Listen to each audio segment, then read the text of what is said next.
Hey everyone, and welcome back to The Knot. Welcome back to our reflection videos.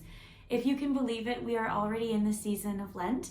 I know it feels like we have just finished Advent, but we are right back in it with Lent. And it's a busy time, but it's also a really exciting time where we get to reflect on our faith and what we believe and why we believe it. Has burned out. There's a place at the point that's past turning around. And so for Lent this year, we are actually following a program from A Sanctified Art, and it's a series called Seeking Honest Questions for Deeper Faith. And this program is all about asking good questions. If you've grown up in the church, maybe you've heard this lie that we can't question our faith, or it shows that we have little faith if we question it. But this perspective actually tells us that our faith can't grow. And if you heard Reverend Jackie's message this past Sunday, you would have heard her say that it's actually really important to question our faith, to ask really honest questions that help us question what we believe and why we believe it, and help us to hold the tension between what we believe and what we don't believe. And so for this Lent series, I invite you along this journey with us to question our faith and ask honest questions. And so if you've been at the church recently, you would have probably seen these devotional booklets that have been going around. These are from the Sanctified Art series that we've printed out. There's also an online version if you would like that as well. So throughout the season of Lent, we'll be going through this devotional booklet to help us reflect and question and wonder and just sit in the tension of maybe some of our doubts. And so I invite you along in this journey. So for Lent 1, let's read together the first passage that we have. It comes from Matthew chapter 4, verses 1 to 11, and this is when Jesus is about to enter into his ministry, when he is tested in the wilderness, or what sometimes our translations say when he's tempted in the wilderness. So that's what we're going to be reading from today.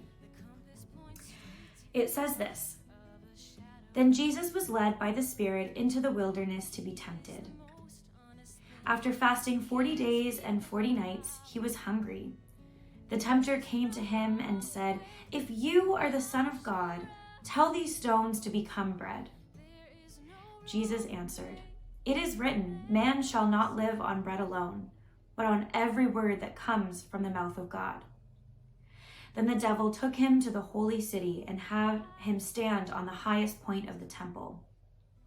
"If you are the Son of God," he said, "throw yourself down, for it is written, he will command his angels concerning you, and they will lift you up in their hands, and so that you will not strike your foot against a stone."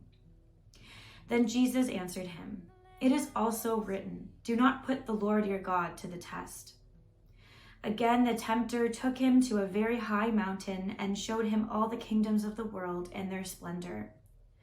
"All this I will give you," he said, "if you will bow down and worship me." But Jesus said to him, "Away from me, Satan, for it is written, worship the Lord your God and serve him only." Then the devil left him, and the angels came and attended him. Throughout this passage, we are reminded that Jesus does not use his powers or his divine gifts to demonstrate to the people or even to the tempter that he is the Son of God. Instead, we are reminded that Jesus chooses to use his gifts not for fame, but for peace, for justice over domination, and for love instead of hate. He first listened to God at the beginning of his time in the wilderness, and then again throughout his whole entire ministry. When he could have used his glory to do away with the adversary, he sat in the wilderness to grow. I wonder if you are feeling like you're in a wilderness right now. Perhaps as we enter into Lent this year, we can be reminded of all of the voices that seem to pull us in various directions. Maybe the voices that seem the strongest are actually the most destructive.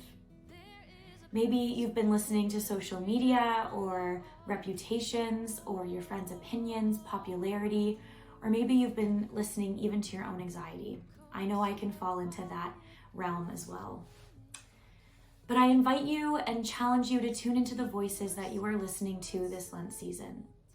Try and focus on the voice that actually brings true healing, grace, and love. Let's listen to God, who is always there, inviting us into a time of wonder and seeking.